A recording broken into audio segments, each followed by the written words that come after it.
Hi everyone, welcome back to JS homely hub. So friends, ఎలా ఉన్నారు? బాగున్నారా? నేనైతే బాగున్నాను. మీ అందరూ బాగుండాలని మనస్ఫూర్తిగా కోరుకుంటున్నాను. వీడియోలోకి వెళ్లే ముందు వీడియోస్కి లైక్ చేయండి, షేర్ చేయండి, సబ్స్క్రైబ్ చేయండి. ఫ్రెండ్స్, ఈరోజు రెసిపీ వచ్చేసి పాలక్ చికెన్ అండి. ముందుగా వాటర్ని అయితే బాయిల్ చేసుకొని దాంట్లో పాలకూర వేసి ఒక 2 minutes అయితే పెట్టి తీసేసి చల్లని కూల్ వాటర్లో వేసుకొని ఒక 5 నిమిషాలు పెట్టుకొని తర్వాత మిక్సీ జార్లో పిండుకొని వేసుకొని దాంట్లో అల్లం, వెల్లుల్లి, పచ్చిమిర్చి, ఒక చెక్క, ఒక ఇలాచీ, లవంగం వేసి పేస్ట్ చేసుకొని పక్కన పెట్టుకోవాలండి. తర్వాత నేను ఈ చికెన్లో అయితే ఉప్పు, కారం, పసుపు, ధనియా పౌడర్, జీరా పౌడర్, అల్లం వెల్లుల్లి పేస్ట్, గరం మసాలా వేసి బాగా కలిపి పక్కన పెట్టుకున్నాను. హస్బెండ్ అయితే ఎప్పుడు రిలేటివ్స్ వచ్చినా బిర్యానీలు అలాంటివే చేసి పెట్టాలా, ఇలాంటి వెరైటీస్ చేసి పెట్టచ్చు కదా అన్నారండి. నేనైతే ఫిక్స్ అయిపోయాను, ఇలాంటి రెసిపీసే చెయ్యాలి అనుకుంటున్నానండి.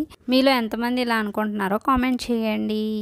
ఇంకా ఈ రెసిపీస్ కోసం అయితే ఆయిల్లో ఆనియన్స్ వేసుకొని లైట్ బ్రౌన్ కలర్ వచ్చే వరకు వేయించుకున్నానండి. తర్వాత దాంట్లో షాజీరా, పట్టా, ఇలాచీ, చక్కా వేసి 1 నిమిషం అయితే వేయించుకున్నాను. తర్వాత చికెన్ వేసి బాగా మగ్గించుకున్నానండి. మూత పెట్టి ఒక 5 నిమిషాలు అయితే మగ్గించుకున్నాను. మగ్గిన తర్వాత ఇంకా మేము పేస్ట్ చేసి పెట్టుకున్నాం కదండి, పాలక్ పేస్ట్, అది వేసి వాటర్ అయితే అసలు వేయకుండా ఆ పేస్ట్తోనే దాంట్లో అయితే మగ్గించానండి. చాలా టేస్టీగా ఉంది, నిజంగా చెప్తున్నాను ఫ్రెండ్స్. టేస్టీగా ఉంది. నేనైతే ఫస్ట్ టైం చేశాను, నాకైతే చాలా బాగా నచ్చిందండి. మీకు మీలో ఎంతమందికి ఇలాంటి రెసిపీస్ నచ్చుతాయో నాకు ఒక్కసారి కామెంట్ చేయండి. కాంబినేషన్గా అయితే నేనైతే పుల్కాలు చేశాను ఫ్రెండ్స్. పుల్కాల్లోకి, చపాతీల్లోకి, అలాగే రైస్లో కూడా చాలా బాగుంది. వేడి వేడిగా తినండి, చాలా ఎంజాయ్ చేస్తారు, అంత టేస్టీగా ఉంది. ఈ వీడియోస్ నచ్చితే కనుక లైక్ చేయండి, షేర్ చేయండి, సబ్స్క్రైబ్ చేయండి.